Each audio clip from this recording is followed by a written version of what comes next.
Well, it's another day in the garden and checking out the Cherokee purples have finally taken off.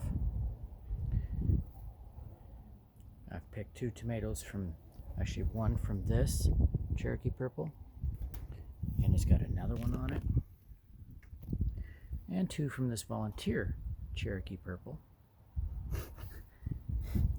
And a little disappointed in those.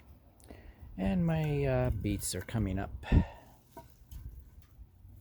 Oops. Get off the...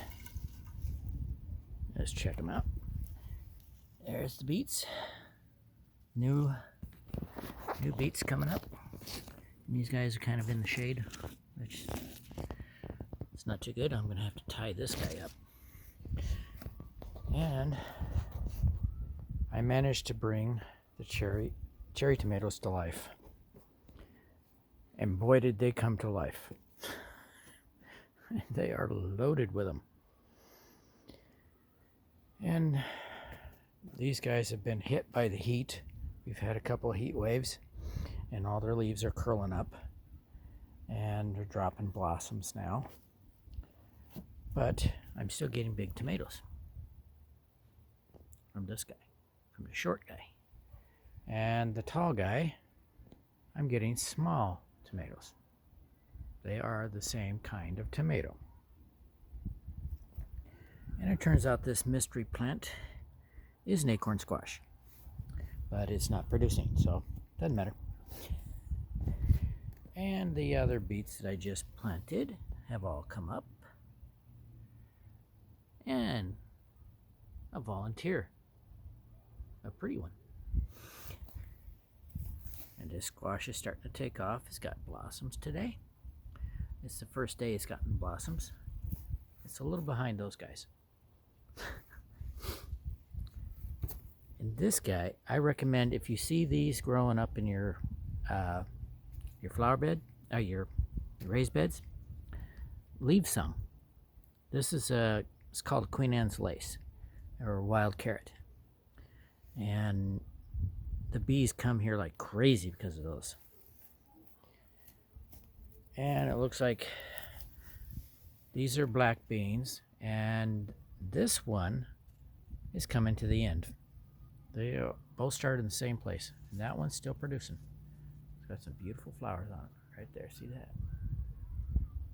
Really beautiful. And the carrots are coming to an end. I might be able to get another planting out of them. And I discovered I had this pot, and at the bottom there's a reservoir, so I put a tomato in it. I didn't expect to get anything from this tomato, but let's see.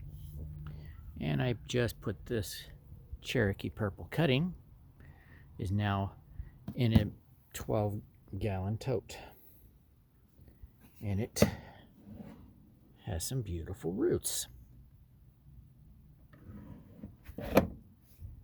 And it fell over yesterday because the cup is not really holding anything, and the plant got top heavy, and down it went. It went that way. But I found 3 of these, drilled holes in the lid, and then tied them up at the top with a zip tie. Then I decided, I think I'll try one of these cages. And apparently the cage is a lot better. It's more solid. And these tomatoes still ain't doing so well. I don't think I'm going to get anything out of them.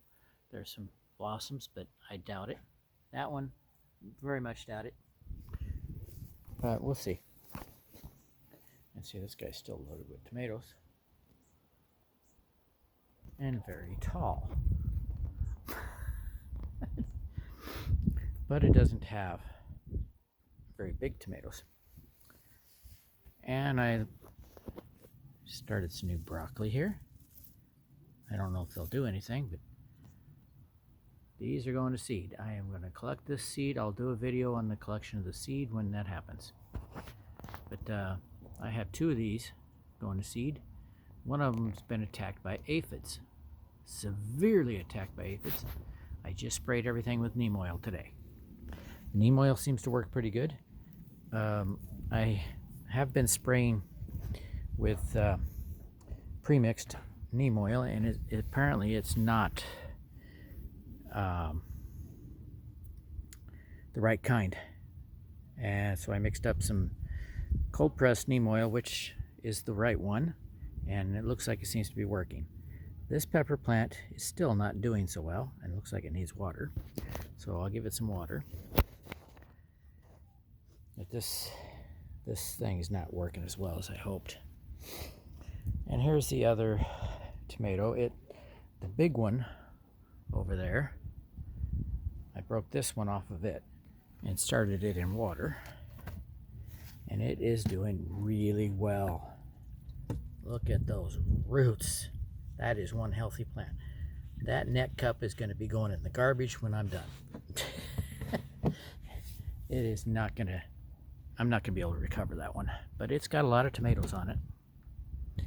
And I'm hoping if this one produces big tomatoes, then that one is a beefsteak. But I'm not so sure because it's really small. And I started these guys. I'm not sure what I planted in these, but we'll see if anything comes up. I really should document everything, but I get a little lazy on that. This tomato is sitting in water. Okay, need to add some. And this pepper, this is Tabasco. I can barely read the label now. We have to write on it again. That's a Tabasco pepper, and it's okay to have these apparently next to a tomato. Doesn't seem to bother them. They're not competing for resources. Although this guy might be competing with the tomato for light. But this thing is loaded with water. I mean, tomatoes, blossoms. And I found out something very interesting when it comes to these tomatoes. I got these guys in bags. This one is in bag. These are in pots. But look at it under here. Their roots really go deep. See that? The roots went right through the pot into the rain gutter and have tapped the water themselves. I got a few mosquitoes in there. I wonder if spraying neem oil might help with that. I'll have to give that a try.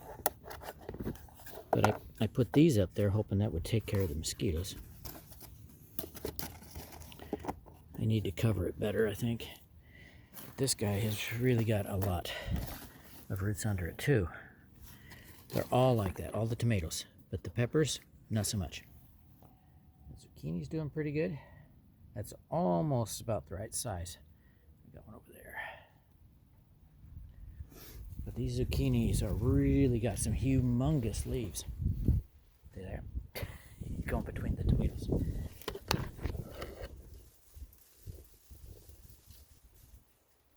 There's a few zucchini down there.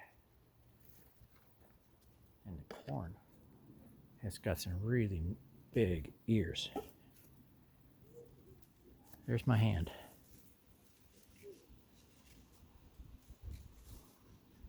Got one here too. It's much bigger than my hands. And there's several of them. Even, yeah, the short one there, it doesn't have any corn on it. But that one does. And that's right there. Very short. And there's a big one there. There's a big one there. So we're going to have some nice sweet corn at the end of the summer.